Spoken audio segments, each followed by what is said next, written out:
ఈ యమదీపం గురించి నేను కొంచెం లేట్‌గా చెప్పినప్పటికి కూడా మన వాళ్ళందరూ కూడా "అక్క మేము దీపం పెట్టుకున్నాం అక్క నిన్న" అని చెప్పేసని మెసేజ్ చేశారు. మీలో ఎంతమంది నిన్న దీపం పెట్టుకున్నారో కామెంట్ సెక్షన్‌లో చెప్పడం మర్చిపోకండి. నేను కూడా ఇంటి బయట యమదీపం అయితే పెట్టేసుకున్నాక ఇంకా ఇంట్లో లక్ష్మీ కుబేరులకైతే పూజ అయితే చేసుకున్నాననమాట. మొన్న నేను తిరుమల వెళ్ళినప్పుడు స్వామివారి సన్నిధి దగ్గర నుంచి నేను కుబేర కుంకుమ అయితే తెచ్చుకున్నాను కదా! ఆ కుబేర కుంకుమతోని మహాలక్ష్మి అమ్మవారికి మహాలక్ష్మి అష్టోత్తరం, అలాగే కుబేర స్వామికి అయితే కుబేర అష్టోత్తరం అయితే చదువుకొని పూజ అయితే చేసుకున్నాను. ఇంకా పూజ పూర్తయిన తర్వాత నైవేద్యంగా బెల్లం పాలను అయితే పెట్టుకున్నాను. నాకు ఎక్కువగా ఎప్పుడైనా నైవేద్యం చేసే టైం లేదు అనుకున్నప్పుడు ఇలాగ బెల్లం పాలు అయితే పెట్టుకుంటాను అనమాట. బెల్లం పాలు అంటే చాలా సింపుల్ అండి. పాలు వేడి చేసి పెట్టుకుంటాం కదా, పాలు కొంచెం గోరువెచ్చగా ఉన్నప్పుడు అందులో కొంచెం బెల్లం తురిమేసి వేసుకొని 2 యాలకులు దంచి వేసేసుకోవడమే మనకు బెల్లం పాలు అయితే రెడీ అయిపోతాయి. ఇవి పాలని మనం నైవేద్యంగా పెట్టవచ్చు.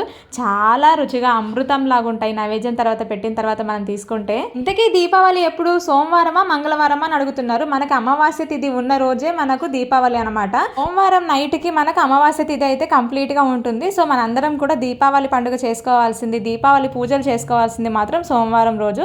లక్ష్మీ పూజ కూడా సోమవారం నైట్ చేసుకోవాలి మనము ఇంట్లో. అలాగే వ్యాపార సంస్థల్లో దీపావళి రోజు లక్ష్మీ అమ్మవారి పూజ ఎలా చేసుకోవాలని అడుగుతున్నారు. ఫుల్ వీడియో మన ఛానల్లో ఉంది, అప్లోడ్ చేశాను, ఒకసారి చెక్ చేయండి. మామూలు కుంకుమ గానీ కుబేర కుంకుమ గానీ మనం అష్టోత్తరం చేసుకున్న తర్వాత పెట్టుకుంటే ఇంకా మంచిది. మీలో ఎవరైనా ఈ కుబేర కుంకుమ తెచ్చుకోవాలి అనుకుంటే కనుక మనకి పూజ సామాగ్రి స్టోర్లో దొరుకుతుంది. ఓం శ్రీ మహాలక్ష్మీ దేవి నమః. శ్రీ మాత్రే నమః.